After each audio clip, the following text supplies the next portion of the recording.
A Plaguelands Media production. Hey everyone, this is Hugh from Plaguelands Media bringing you another book review, so cheers.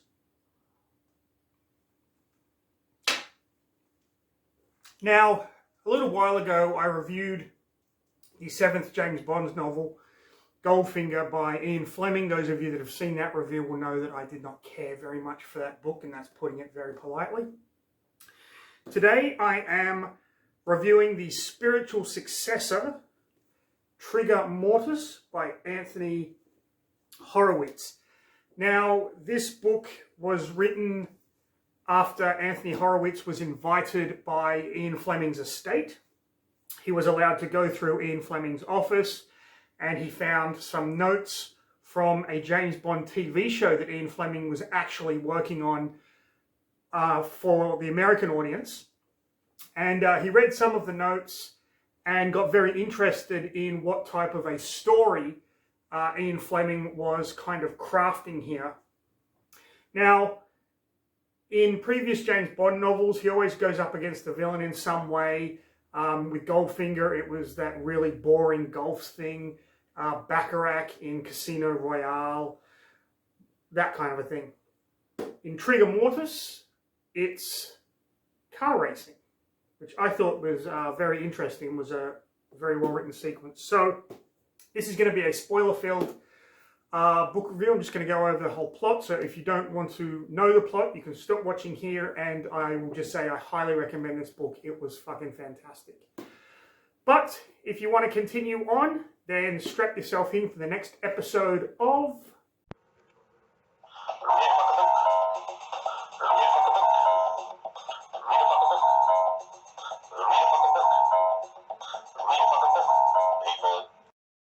So this book follows almost directly where Goldfinger left off.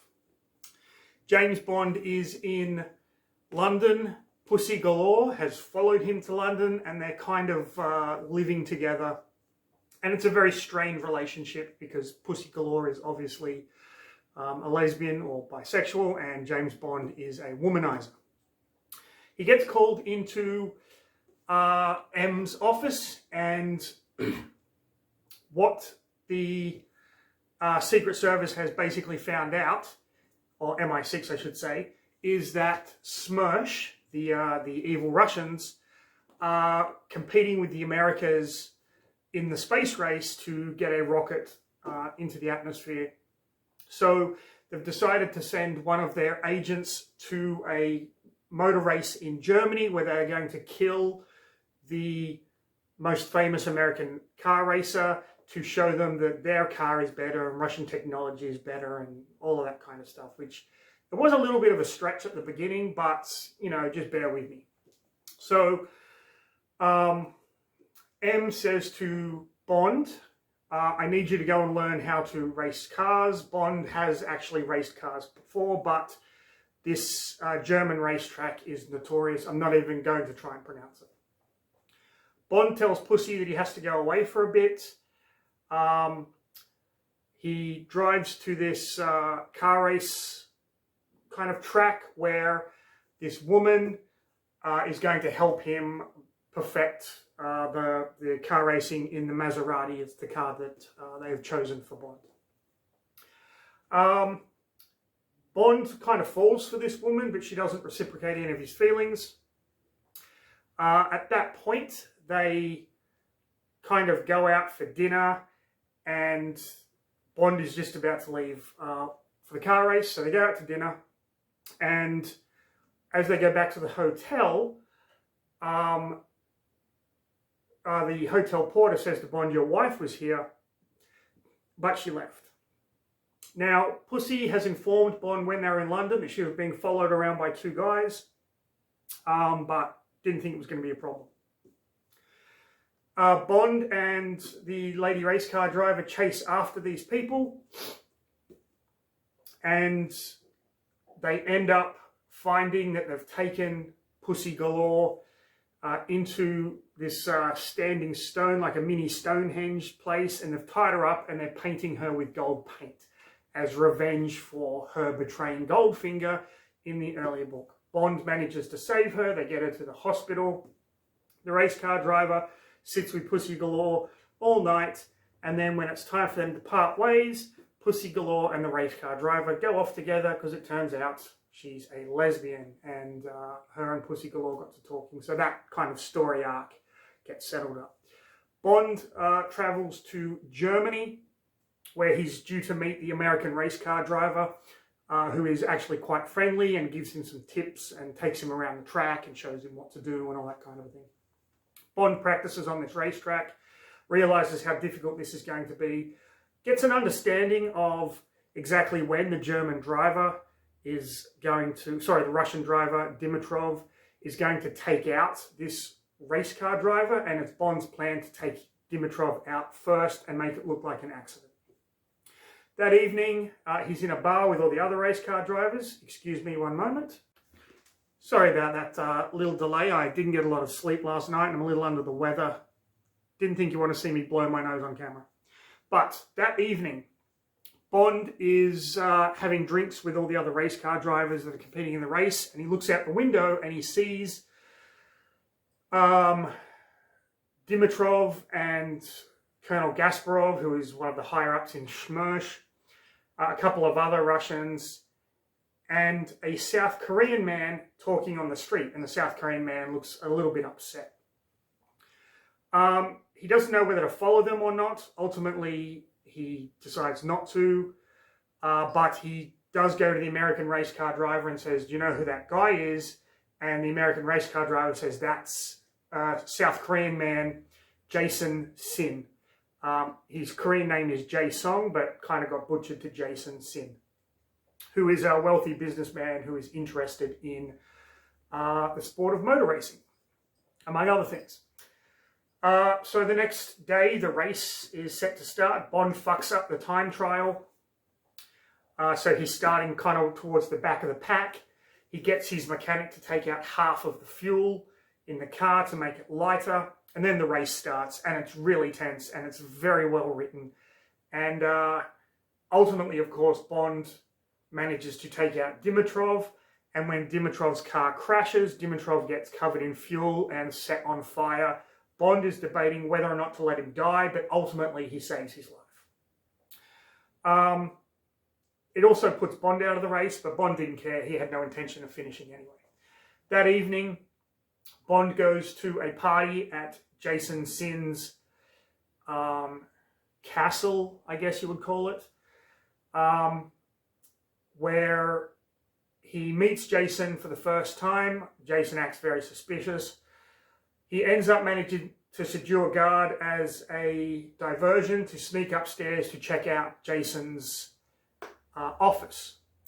In the office, he finds a number of photographs of the American rocket and the launch site and things like that. So he manages to steal them. As he's in the process of stealing them, we get our next character, our next main character, this woman called Jeopardy Lane. We don't know who she is. She's broken into Jason's office and she's looking for something. At this point, Bond confronts her and says, we have to get out of here. But the guards are everywhere. They know that an alarm has been tripped. Jeopardy tripped the alarm. Bond manages to sneak around it. And so Bond and her race up to the top of the castle and end up jumping into the lake that is near the castle. And then they go back to Bond's hotel, where he acts like the gentleman. He sleeps on the sofa, gives her the bed. All this time she's been very hostile to him, but now she's kind of cooling her jets a little bit. Bond wakes up in the morning and Jeopardy says, I have no clothes. Can you go and buy me some clothes and order me some breakfast and lock the door behind you when you leave and slide the key under the door because I don't want any of Jason's men coming after me. Bond complies. When he gets back to the hotel, she's gone and she's taken the photographs. Bond informs MI6 of this. He is promptly sent to America, where he goes to Wallop Island rocket base, where the Americans are working on this latest rocket. He meets this gentleman called Johnny Calhoun, who's kind of the head of the area, because he wants to go in and meet the general that is overseeing the whole project. He finds out from Johnny that their top rocket scientist, a German by the name of Knoxville, was recently murdered by his wife, and his wife has fled the scene. Calhoun is a very nice guy. The general, on the other hand, has the pictures that Jeopardy stole, tells Bond he's fucking wrong, and get the fuck out. We don't need British Secret Service fucking up this launch. This is a very important launch. Bond also finds out that the rocket has a button that if something goes wrong, someone can press the button and it will detonate the rocket, and the rocket will land in the Atlantic Ocean. And that button is called Trigger Mortis, hence the name of the book. Bond goes to the German scientist's house. A detective meets him there. The detective explains that this German scientist recently came into a large amount of money, and when this wife who was a cocktail waitress found out about it, she'd had enough. She stabbed him and she took the money and fled, and they can't find her. So that's kind of a dead end there. While this is going on, Bond reunites again with Jeopardy after Jeopardy saves his life. He's being attacked and he's got no means of escape, and she drives up in a car because she's been following him. And he was surveilling this place called the Blue Diamond Depot, which is owned by Jason Sin. So he wanted to find out what was going on there. So as he's being attacked, Jeopardy comes up, saves his life. They go back, and Bond is really fucking mad that she stole the photos, but she explains that she works for an offshoot of the CIA, and she believes that Jason Sin has come into like $1 billion worth of counterfeit bills that was stolen. The plates were stolen from World War I think, and they're almost untraceable. And she's been trying to find them. That's why she was at Jason Sin's castle in Germany, and she stole the photographs because it directly ties Jason Sin with the rocket thing, which is part of her job as well. Her and Bond reconcile. They decide to go back to the Blue Diamond Depot. Jeopardy is like, you're not going by yourself, you're taking me. He's like, of course I am, I need you to come with me. So they go there, she creates a diversion. Bond breaks in, he sees people working on like a giant replica of the rocket that is about to be launched on Wallop Island. And then alarms go off and he's captured by Jason Sin. Jeopardy is also captured, and Jason takes them to his house, which is like a replica of John Keats, the poet's house. Very odd. I don't really know what the reference is there. And they sit down and have dinner, and Jason Sin says they're going to choose their way that they die. Now, he has a deck of cards. I think they're called Hanafuda cards. And he has his victims pick one. There are 3 that are blank, but each other one has some way to die on it. He firmly believes that a person should be in control of their own death and the way they die. He's already done this earlier in the book to the guard that Bond knocked out to get into the office, and that guard was forced to hang himself. So he brings these cards out and he shows them to Bond. He cuts them a few times. Then Bond is like, how do I know there's 3 blank ones? Let me have a look at them. So Jason Sin hands him the cards and he does a trick shuffle where he puts a blank one right on the top and he draws that. And Jason Sin freaks the fuck out. This is after, mind you, he does some monologuing where he explains his plan.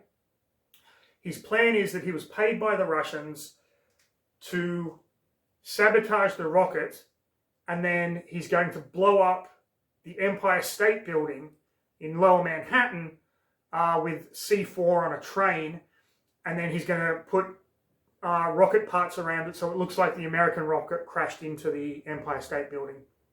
That's his big, convoluted, hilarious James Bond villain plan, and I fucking love every minute of it. So Jason Sin freaks out. He draws the next card, and it's Buried Alive. Jeopardy is freaking out. She races over to Bond, and she hugs him, and Bond feels her slip something into his pocket. So he's taken outside, where he's put into a coffin. The coffin is nailed shut, and he is actually buried alive. The thing that Jeopardy slipped in was a knife. He manages to pry the boards up a bit, and ultimately he manages to get out. He goes back inside, rescues Jeopardy, and then they head off to stop this plan that is about to take place. He tells Jeopardy, when they get to the train depot, the train has already left. He tells Jeopardy, you've got to get on the horn with someone. I'll get on the train, and I'll try and stop the bomb. So Jeopardy is racing the train with Bond's kind of waiting to jump on, very much like Popeye Doyle in The French Connection. I thought that was really cool. Bond manages to get on the back of the train. Train goes into the subway, and he realizes that the back door of this train is locked. So he has to kind of climb along the side, swing down. He manages to get into the chamber with the rocket. He subdues the two guards, but the other South Korean guards see him through the door window. They try to get in, but the door is blocked. He discovers that Jason is using C4 with some blast caps. So he basically dismantles the bomb, which is a very crude alarm clock looking bomb. He manages to dismantle it very easily. Takes the C4, some blast caps, and makes two little hand grenades. His plan is to drop them on the train tracks in order to have the train run over them, set off the blast cap. Hopefully that will decouple the train, and Jason Sin will keep going in the engine room, and he will have no idea what has happened. The first bomb he drops misses. He's being shot at. He's shot at a couple of them. It's a very tense fight sequence. The second bomb he drops hits, works a little bit too well, and the whole fucking train gets derailed, and Bond goes flying from the roof of this train, hurting his neck, smashing his head, hurting his legs, and he passes out. At this point, we go back to Wallop Island, where the rocket is about to be launched. The rocket goes up and doesn't get very high, and then they have to hit the trigger Mortis button, and the rocket explodes and splashes down into the ocean. And at this point, there are a ton of Russians there that are snuck in that are taking photos, because they're going to distribute the photos, and they believe that the bomb under Manhattan is going to be all anyone's talking about. So Bond wakes up to someone kicking him in the ribs. Jason Sin has a gun pointed at him, but he's just tormenting and torturing Bond. Now at this point, I just want to point out my biggest gripe in this book. Bond actually says to Jason Sin, fuck you, but instead of writing fuck, they just put a line through it. So it's like blank you. I'm not sure why they did that. I don't like censorship like that. It's annoying to me, but there you have it. Bond feels around for a weapon. He's too weak to really do anything, and he finds a chain, one of the chains that was holding the Vanguard rocket on the train.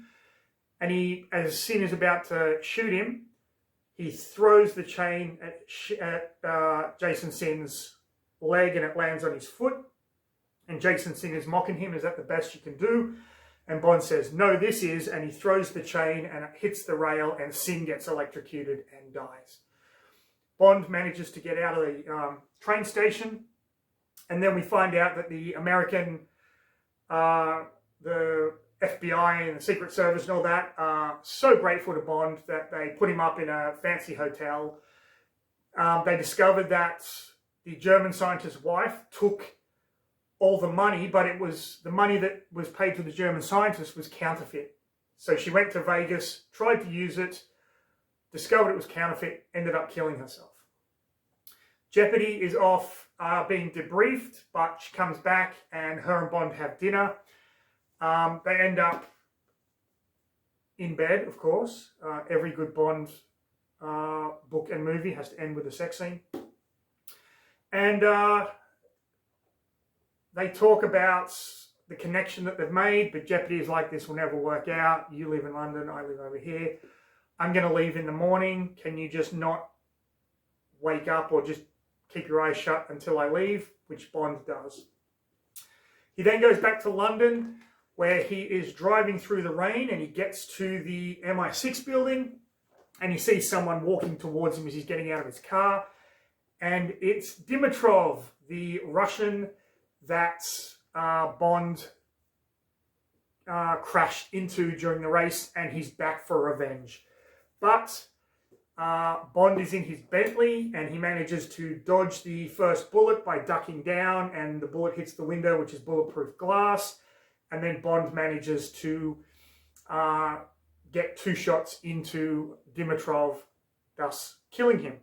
He does make a note that he got very lucky because Dimitrov's finger was about to squeeze the trigger, and then he makes a trigger Mortis joke, and that is the end of the story.